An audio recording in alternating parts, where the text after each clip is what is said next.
Сайн уу? Anu байна. Видео хийгээгүй нэлээд удсан байна.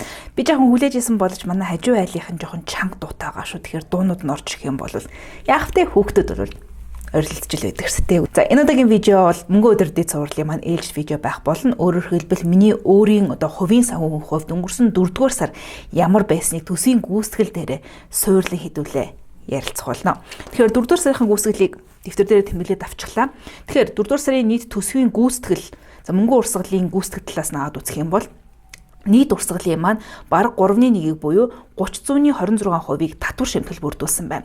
Үүний араас хоол хүнс 27.77%-аар, хувийн хэрэглээ 18.85%, чөлөө цаг 10.78%, тээвэр шуудан харилцаа холбооны зардал 358%-ийг, эрүүл мэнд үүнтэй бараг адилхан буюу 357%, боловсролын зардал 254%, гэр ахуйн зардал 173%-ийг, бусад зардал буюу бараг 1% буюу за тэг 192%-ийг тусаас бүрдүүлжсэн үзүүлэлттэй байжээ.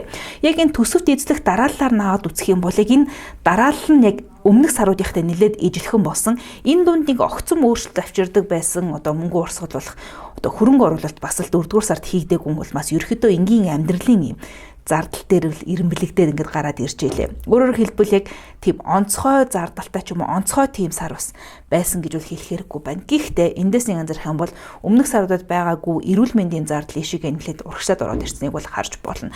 Өөрөөр хэлбэл хэрвээ намайг Instagram дээр дагдаг бол миний өөрөө Glow Up Diaries гэдэг ийм broadcast channel байхгүй. Тэрэн дээрээ бас би хуваалцсан явж байгаа. Өөрийнхөө эрүүл мэндийг сайжруулах ер нь яг technically glow up биш л дээ. Гэхдээ би яагаад glow up гэж нэрснийг тэр channel дотор нь тайлбарлчихсан байгаа. Anyway, тэр дотор хуваалцж ирсэнчлэн илүү би яг бамбаа булчирхайн эрүүл мэндийн тухай тэрэндээ илүү анхаарч эхэлсэн. Илүү шинжилгээ өгч мөгөөд ингэж мэгээд. Гэх мэтчлэн байдлаар иймэрхүү зардал бол өссөнтэй холбоотойгоор эрүүл мэнд гэдэг ангиллын зардал бол миний төсөвт маань илүүтэй орж ирж байгаа. Энэ гэсэн цаашдаа нэлээд үргэлжлэх байх гэж бодож ин зөвхөн бамбаа булчирхай гэлтгүй ер нь яг юм as a whole банкын дөнгөж 20 настай хүүхэд чиг биш байгаа учраас жоохон expired date-ийг нь хойшлуулах бодолтой тийм эрүүл мэндийн зүйлсүүд бол яваандаа ингээд гарч ирэх юм байна да гэсэн бодлууд миний санд бол төрж байлаа. За цаашлаад яг хувийн хэрэглээний зардал бас яг нэрсэн дүнгээрээ бас гайгүй өссөн. Энэ бас шууд эрүүл мэндийн зардалтайгаа холбоотой өөрийнхөө хувьдаа зарцуулж байгаа мөнгөнд дүнг бас жоохон өсгөөд ингээд явж байсан гэсэн үг. Тэгэхээр яг төсвийн задаргааг ингээд нийтээр нэг англиад тайлбарлаж гэж оролдох юм бол нэг иймэрхүү байна да. 5-р сарын тухайд бол яг аяллаа зардал нэмэгдэх учиртай. Яг аялал гэхэд бол хэцүү. Би илүүтэй хувийн pleasure гэдэг чинь өөрийн pleasure-тэй зориулсан аялал биш яг тиймэрхүү ажлын дүү гэмээр бол аялал бол хийх гэж байгаа.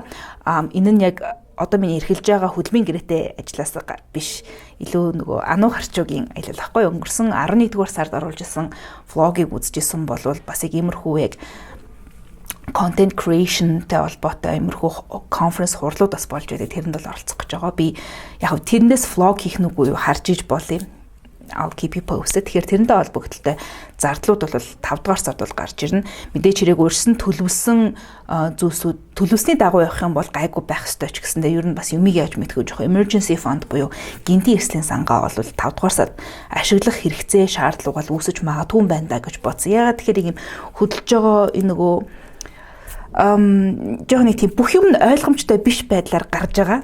Тийм болохоор яг юм энийг дагаж гарах зардлууд ч гэсэндээ яг юм төлөвлөх боломжгүйгээр гарах магадaltaй байгаа байхгүй. Влог хийх юм бол тэрэн дээрээ дэлгэрэнгүй яриа. За яг юм виз мизтэй холбогдлолтой жоох юм төвөгтэй байдал үүсч байгаа юм л да. Монголын иргэн байх ер нь визтэй визгүй зорчих орнуудын тог амар огцом хязгаарладаг тийм. Тэгээд нэмээд бас яг очих гэж байгаа тал мал чинь яг тийм түгээмэл виз хүлээн авах цэгийн тийм түгээмэл биш байгаа тэрэнгүүт жоохон асуудалтай ярьдаг юм байлээ. Гэтэл we'll figure it out. Мөчийн олондоо хэдүүлээ болох байх гэж найдаж байна. За хувийн санхүүгийн маань 4-р сарын тухайд нэг иймэрхүү гүйцэтгэлтэй сар байлаа. Ирэх саруудад бол нэг ийм хоол хүнсийн зардлыг магадгүй багасгах, хувийн эрхлэлийн зардлыг магадгүй нэрсэн нүгээр нь багасгах. За буцаагаад бас эрүүл мэнд болон боловсролын зардлыг бол нэмэх сонирхол бол байгаа. Харж лээж болъё яах нь. Найж байли хөхтөд өстэй амар. төрсгөө байна.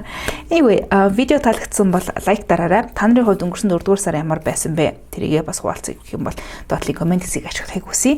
За мөн намайг Instagram дээр дагдаггүй бол Instagram руу манаас орж дагаарай гэж хүсье. YouTube дээр илүү байнгын нийтлэхээс илүүтэй Instagram за нэмээ дагалдах бусад өөр нөхөлтөд Instagram хаягууд дээр арай илүү идэвхтэй байгаа. Илүү up to date мэдээлэлүүд л тийшээ орж байгаа байх ч орж байгаа шүү. Дуулахад тийм байна. Хамтдаа баярлалаа. Дараагийн видеогоор иргэд уулзъя.